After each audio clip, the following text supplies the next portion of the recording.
Peppa loved school, but she really wished they could have a proper school building. Madame Gazelle began. "What word begins with A?" she asked. "A is for apple," cried Zoe Zebra, and she pointed to her apple on the desk. "Well done, Zoe," cried Madame Gazelle. "What about B?" "B is for banana," shouted Pedro, looking at his banana. "Very good," smiled Madame Gazelle. "Now, what about C?" she asked. There was silence, and then Peppa said, "C is for cold. I wish we had some walls to keep us a bit warmer. It may snow soon." Everyone laughed, and then Madame Gazelle said, "Well, you're all in luck, children. We're having a special new school built tonight as it's getting colder. Off you go, and I'll see you in the morning." Everyone was excited about the new school. Zoe and Pedro even forgot to take their apple and banana with them. Luckily, George came to the rescue.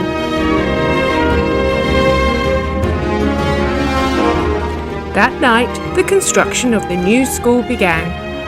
First, the floor, then the back wall, the windows,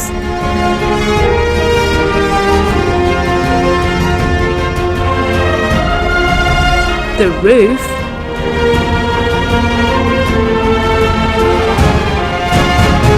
Madame Gazelle's blackboard, and her table, the desks,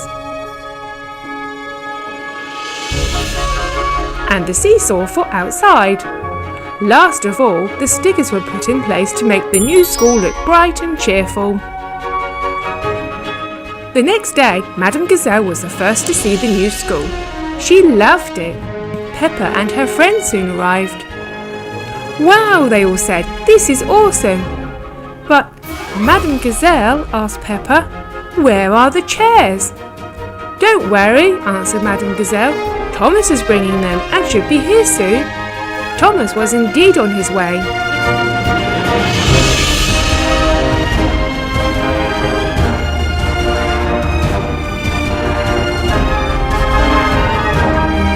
"I can hear him," shouted Pedro excitedly. Thomas arrived with the chairs. The chairs were soon put in place. Thomas then left. "Can we go outside and play on the new seesaw?" asked George hopefully. "Not yet," replied Madame Gazelle. "You need to practice your numbers first." She put a sum on the board. 3 plus 2 equals 5, shouted Peppa. "Well done," smiled Madame Gazelle. 4 plus 3 equals 7, shouted Pedro. "Yes, that's right," answered Madame Gazelle. 8 minus 5 equals, she continued. 3, cried Zoe. "Well done, Zoe." "George, what's 3 minus 2? George had to think hard. 1, he asked. "Well done, George," said Madame Gazelle, pleased. Just then, Peppa spotted something out of the window. It's been snowing, and we were so warm and cosy inside we didn't even notice. "Can we go out and play?" asked Pedro. "Yes, of course. You've all done so well this morning," agreed Madame Gazelle. So they all went outside to play, and this time they didn't mind the cold. Thanks for watching our video which featured the new Peppa Pig school construction set.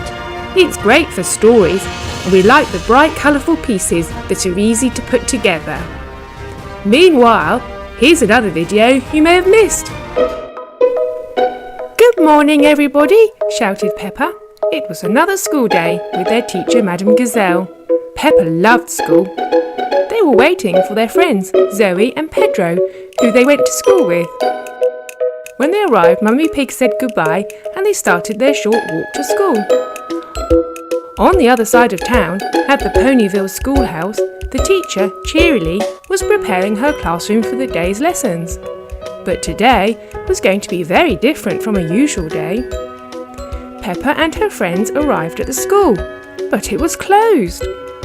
Miss Rabbit then appeared and told the children that their teacher, Madame Gazelle, wasn't feeling very well, and today they were going to be taught at the Ponyville schoolhouse by Cheerilee. Miss Rabbit then gave all the children an apple to take with them. She heard that Cheerilee liked apples. James arrived to take Peppa, her friends and their apples on the journey across town.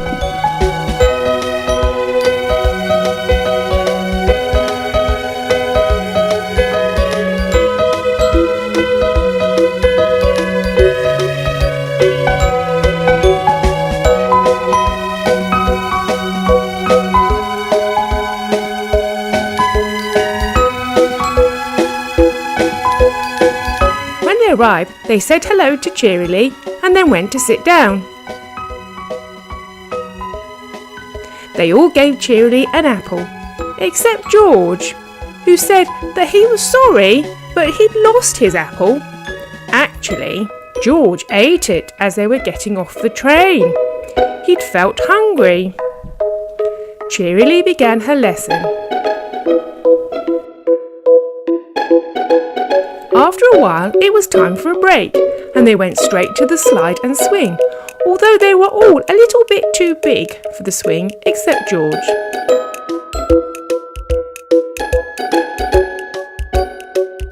Cheerilee had a lovely meal of apples. Break over, and they sat down again for more lessons.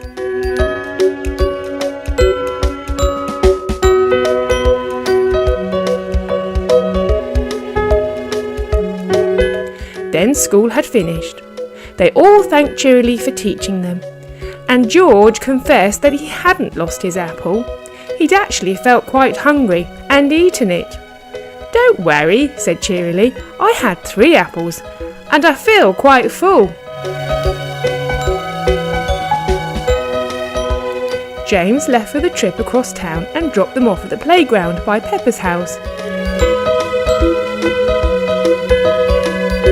They'd all had a great day, but wanted a quick play before returning to their homes.